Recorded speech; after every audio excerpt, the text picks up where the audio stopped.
Sedih itu karena khawatir yang akan terjadi besok. Manusia hidup pasti punya kesedihan-kesedihan. Coba diperhatikan mana kesedihan yang sering mengganggu dalam hidup kita.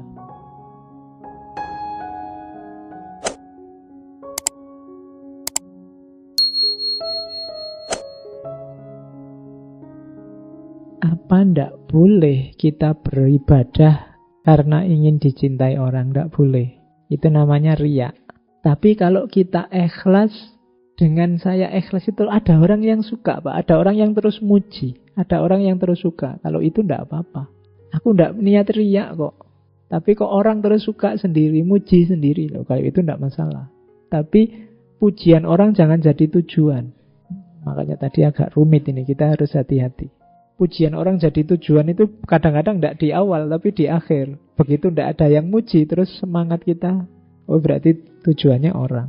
Ngaji, kok begitu pesertanya sedikit, terus males. Tidak jadi ngaji lah. Itu berarti tendensinya bukan Allah lagi. Jadi harus hati-hati. Jadi bukan berarti kalau dipuji orang itu pasti riya, enggak. Tapi hanya kalian yang tahu, itu tadi tujuannya Allah. Tapi terus mungkin karena memang kedekatan dengan Allah itu indah sehingga ada orang muji. Kalau ini tidak apa-apa. Tapi tujuanmu kalau hanya pujian itu, kalau itu riya.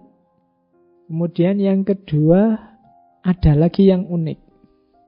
Orang yang meninggalkan ibadah karena takut dianggap riya.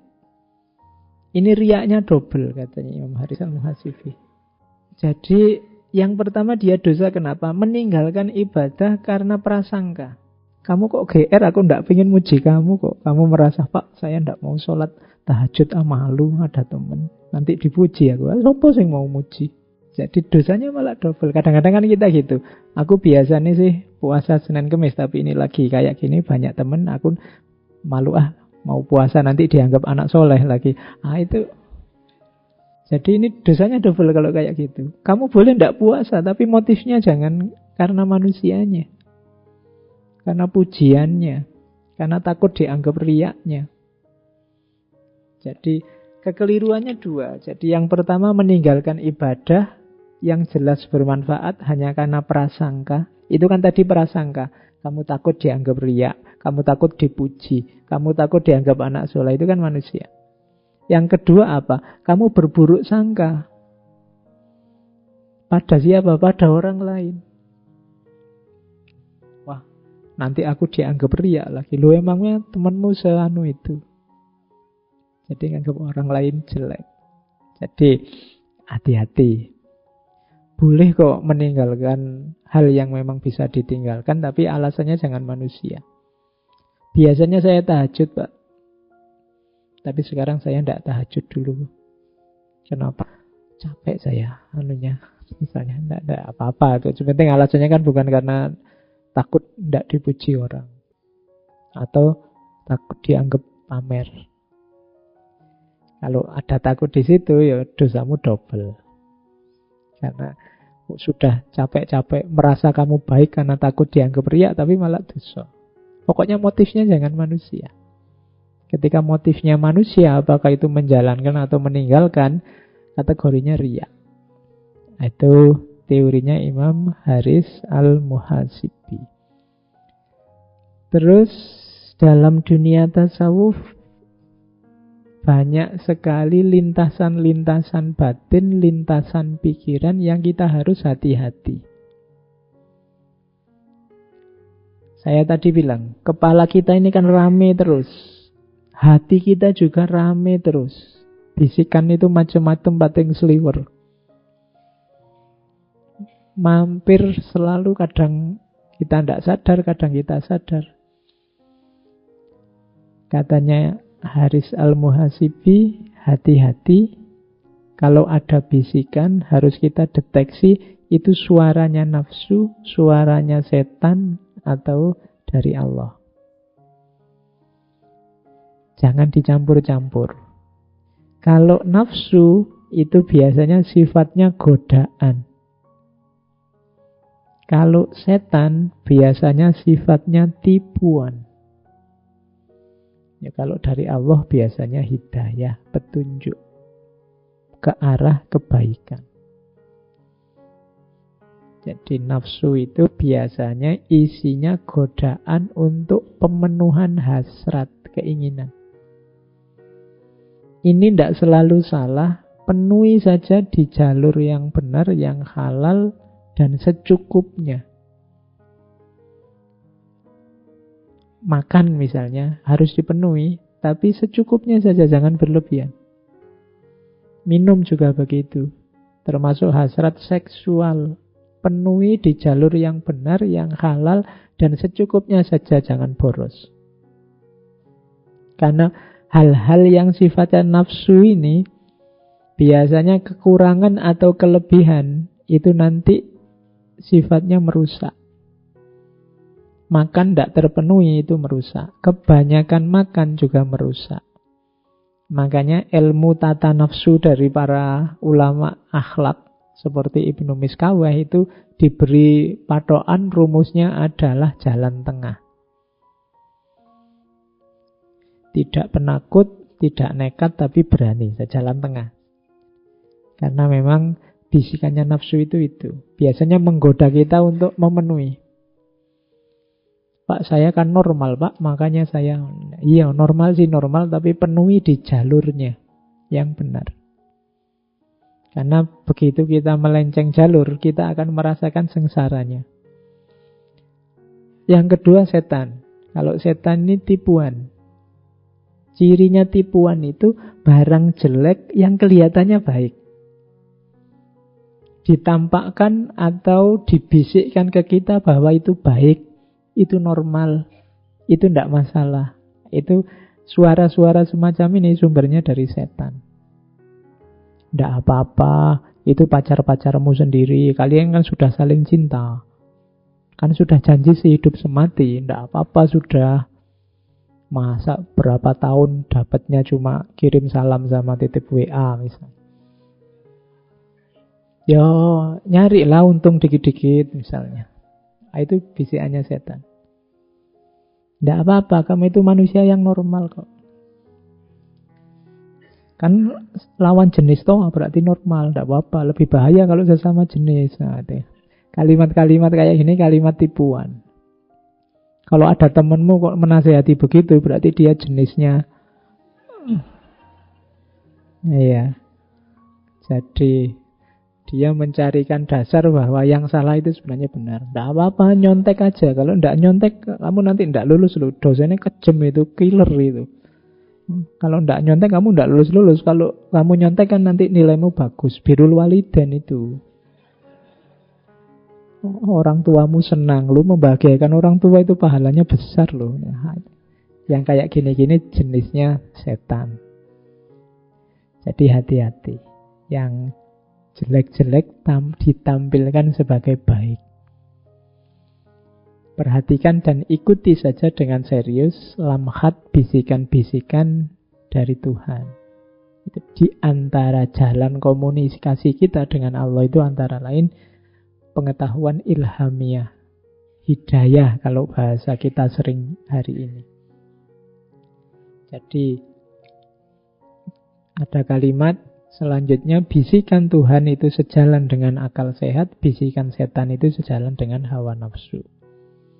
Jadi rumusnya seperti tadi ya. Kalau nafsu itu godaan, kalau setan itu tipuan, kalau Allah, kalau Tuhan itu hidayah, mengarahkan. Oke. Nah, ini pembahasannya tentang cinta ilahiyah.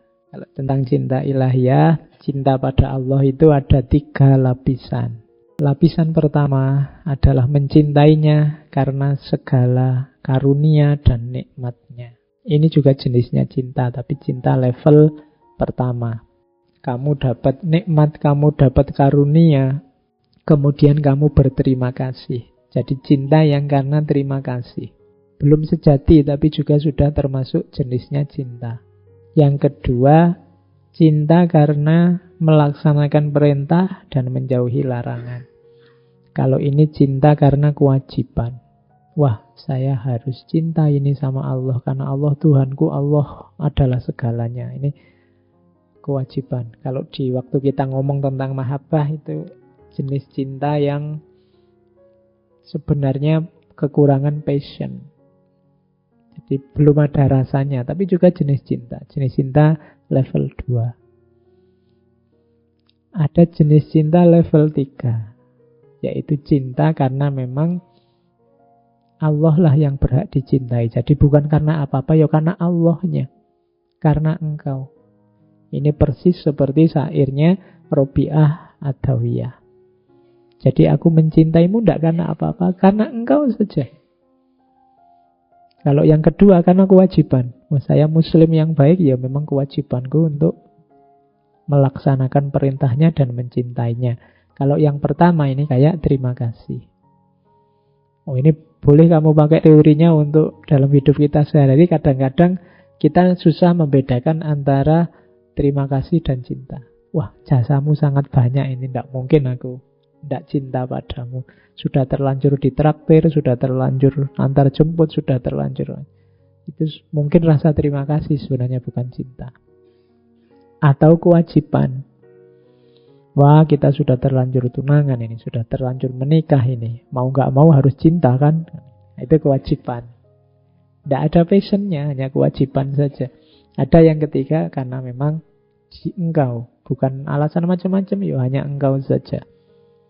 Cinta sama Allah juga begitu. Ada level-levelnya. Bukan terima kasih, bukan kewajiban, tapi hanya karena engkau saja. Tapi terima kasih pun ya tidak apa-apa. Itu satu step menuju cinta yang sejati. Kewajiban juga tidak apa-apa. Satu step menuju cinta yang sejati. Itulah cinta ilahiyah. Ini tentang khauf dan roja. Kesedihan. Kesedihan hidup kita juga ada levelnya ternyata. Kalau tadi cinta mungkin ini patah hati. Ada yang patah hati tidak di sini? Oke. Orang yang sering patah hati itu biasanya temennya banyak. Loh iya kan, dia nembak terus ditolak, kita temenan aja ya. Oh, tambah teman. Ya. Jadi biasanya kan itu tidak apa-apa. Pokoknya cirinya patah hati itu. Oke. Nah, rasa sedih. Kenapa orang sedih? Kenapa orang patah hati? Yang pertama biasanya, ini level pertama. Karena hilangnya sesuatu yang sangat disenangi. Di level pertama. Ada level kedua. Sedih itu karena khawatir yang akan terjadi besok. Kalau yang pertama karena kehilangan, yang kedua karena kekhawatiran. Kemudian yang ketiga, rasa sedih karena merindukan yang didambakan bisa tercapai, ternyata tidak tercapai. Ini yang patah hati tadi. Dan yang keempat, rasa sedih karena mengingat betapa kita sudah banyak menyimpang dari jalan ilaihi roji'un. Manusia hidup pasti punya kesedihan-kesedihan. Coba diperhatikan mana ya kesedihan yang sering mengganggu dalam hidup kita. Katanya Imam Haris Al-Muhasibi, kalau bisa kesedihan yang keempat itu. Kegalauan kita karena kok tidak banyak ya aku mengikuti tuntunannya Allah. Kok banyak keliru, aku banyak menyimpang dari jalur, dari kedekatan dengan Allah. Kalau bisa kegalauan kita yang keempat itu. Meskipun kita ya boleh saja galau karena yang nomor 1, boleh galau karena yang nomor 2 atau yang nomor 3. Tapi kalau bisa kesedihan kita karena itu. Selain itu tidak sedih, tidak apa-apa. Kayak Kanjeng Nabi itu waktu sedih karena dilempari oleh masyarakat Taif sampai berdarah-darah. Kemudian Nabi di sebuah kebun di bawah pohon bermunajat, ya Allah, aku ini memang hamba yang lemah. Kamu beri tugas, ini saja gagal, tidak sukses.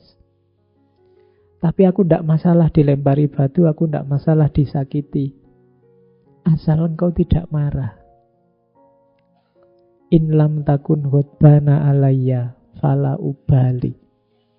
Tidak masalah ya Allah, aku ini sesengsara ini. Dilempari batu, dikejar-kejar. Yang aku khawatirkan hanya satu, semoga engkau tidak murka padaku. Jadi kesedihannya adalah kesedihan yang berhubungan dengan murka atau ridhonya Allah. Jadi diputus pacar juga tidak apa-apa, nembak ditolak juga tidak apa-apa. Ya Allah, aku berkali-kali ditembak, nembak ditolak, tidak masalah ya Allah. In lam takun ghadbana alayya fala ubali. Asal engkau tidak murka padaku ya Allah, tidak apa-apa wis. Bisa kalian pakai jadi rumus. Jadi sumpekmu biar tidak berlarut-larut. Cinta ditolak asal engkau ridho padaku, tidak apa-apa ya Allah. Oh gitu loh, biar kamu tidak lama-lama nangisnya. Oke, jadi itu tentang kesedihan. Hati-hati dengan godaan setan yang menjerumuskan kita untuk putus asa. Ini sering terjadi karena kita merasa banyak dosa, karena kita merasa tidak dekat dengan Allah, akhirnya kita putus asa dari rahmatnya Allah. Kita merasa bahwa, wah berarti tidak mungkin. Tadi dari depan sampai ke belakang ngaji itu rasanya kok tidak ada yang aku sama sekali. Berarti aku ini sudah rendah sekali, berarti aku ini sudah jelek sekali. Terus kita hampir saja putus asa. Jangan salah, bisikan semacam itu dari setan juga. Hati-hati, tepislah katanya Imam Haris Al-Muhasibi. Jawablah begini. Orang seperti aku sangat pantas merasa takut. Kalau bukan karena Tuhan menghendaki kebaikan untukku, Dia pasti tidak membuatku mengingatnya. Kalau tadi kita merasa, wah saya ndak semua yang depan itu Pak, berarti saya sangat jelek saya itu Pak. Lu ndak. Allah memberi kita kesempatan untuk belajar Imam Haris Al-Muhasibi, belajar yang nuntun kita untuk mengingat Allah. Berarti memang Allah mengarahkan kita untuk dekat dengannya. Jadi berarti ini kan semacam rezeki, ilmu itu kayak rezeki. Kita malam ini diberi rezeki wawasan-wawasan dari Imam Haris Al-Muhasibi tentang mengingatnya. Berarti Allah semacam mengingatkan kita, ingatlah aku. Berarti Allah masih peduli sama kita, maka kamu jangan putus asa. Jadi Allah masih mengingatkan kita, masih menunjukkan kita, masih menampakkan kita hal-hal yang utama, hal-hal yang baik. Berarti Allah masih berharap sama kita. Jangan putus asa. Jangan mau dengan bisikan setan yang membuat kita putus asa. Karena takut akan siksanya, maka aku bertekad akan patuh dan tidak mendurhakainya. Betapa banyak dosa yang lebih besar dari dosaku yang Dia ampuni, dan betapa banyak aib yang lebih hina dari aibku yang Dia tutupi. Jadi tidak usah putus asa. Yang lebih parah darimu banyak, yang aibnya lebih besar darimu banyak, tapi diampuni oleh Allah, ditutupi oleh Allah. Kalau kalian kan aibnya kecil-kecil, tapi jumlahnya saja yang banyak. Itu pun ditutupi oleh Allah. Berarti Allah masih sayang sama kita. Kalian kan yang lebih tahu rahasiamu yang ditutupi oleh Allah apa. Itu bukti bahwa Allah masih sayang padamu. Jangan putus asa. Buktinya apa? Aibmu masih ditutupi sampai detik ini. Aibku juga masih ditutupi. Kadang hanya kalian yang tahu, tidak ada orang lain yang tahu. Maka jangan putus asa. Berarti Allah masih sayang padamu, masih menginginkan kebaikan darimu. Nah, jadi tepislah bisikan-bisikan setan untuk putus asa. Oke, itu ajaran-ajaran utamanya. Ini sisanya saya ambil dari Risalah Al-Mustarsyidin. Karena banyak saya baca sekilas sekali-sekali saja, nanti bisa kalian copy, bisa kalian catat sendiri. Yang pertama, ini di Risalah Al-Mustarsyidin ya, saya kutip-kutip. Abu Bakar As-Siddiq radhiyallahu an berkata, saya maunya memotong Arabnya tapi nanti lama, kalian juga kesulitan memahaminya. Bertakwalah pada Allah dengan menaatinya, dan taatilah Allah dengan bertakwa padanya. Cegahlah tanganmu dari menumpahkan darah kaum muslim, dan perutmu dari memakan harta mereka, dan lisanmu dari menyinggung perasaan mereka. Cegahlah. Ini termasuk warok tadi, cegahlah. Kemudian introspeksilah dirimu dalam setiap lintasan pikiran. Hasibu anfusakum fi kulli lamha. Jadi jangankan kata-kata yang keluar, perbuatan yang terwujud, bahkan lintasan pikiran pun, ayo kita introspeksi, ayo kita uji. Itu quotes pertama. Risalah Mustarsyidin itu isinya banyak quotes-quotes. Nanti ada ulama yang mentahqiq dan menafsir. Ini juga nasihat. Bila engkau mendirikan sholat, dirikanlah sholat perpisahan. Kalau ini tips ya. Kalau ingin sholatmu lebih khusyuk dari biasanya, bayangkan bahwa itu sholat yang terakhir, dan setelah itu kamu tidak bisa sholat lagi tapi disolati. Nah, itu kamu mungkin sholatnya lebih mantap. Bila engkau mendirikan sholat, dirikanlah sholat perpisahan. Jadikanlah sifat santun sebagai rekan, sifat waspada sebagai kawan, keselamatan sebagai gua persembunyian, waktu luang sebagai harta rampasan perang, dunia sebagai kendaraan, dan akhirat sebagai kediaman. Allah Al-Hasan di sini minggu lalu Imam Hasan Al-Basri. Al-Hasan berkata, Allah Ta'ala tidak memberikan waktu istirahat bagi orang mukmin selain di surga. Ini uriannya panjang. Insya Allah kalian paham yang dimaksud. Terus ini sampai belakang tentang ilmu. Sebenarnya ratusan halaman saya ambil banyak tentang ilmu. Karena kita kan ada di jalan keilmuan. Ikatlah anggota tubuhmu dengan tali kendali ilmu. Gembalakan ambisimu dengan mengetahui betapa dekatnya Allah denganmu. Jadi yang bisa mengendalikan tubuh kita, diri kita itu ilmu. Yang bisa ngerem ambisi kita itu kesadaran bahwa Allah dekat. Berdilah di hadapannya layaknya seorang hamba yang memohon perlindungan, niscaya kau dapati dia penuh belas dan kasih sayang. Terus tinggalkan segala perbuatan yang pada akhirnya memaksamu beralasan. Dan jauhi segala kondisi yang membuatmu memaksa diri. Tindakan yang baik itu biasanya kamu tidak butuh alasan.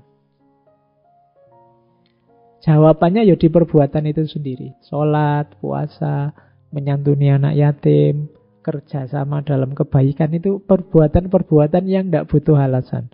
Tapi perbuatan-perbuatan rusak, kacau, itu biasanya butuh alasan. Jadi kalau kamu rasa orang tanya padamu, mengapa kamu melakukan itu, terus kamu butuh jawaban panjang lebar, butuh alasan detail, mending kamu tinggal. Itu biasanya tidak beres. Tidak butuh dalih. Perbuatan baik itu bisa langsung dipahami.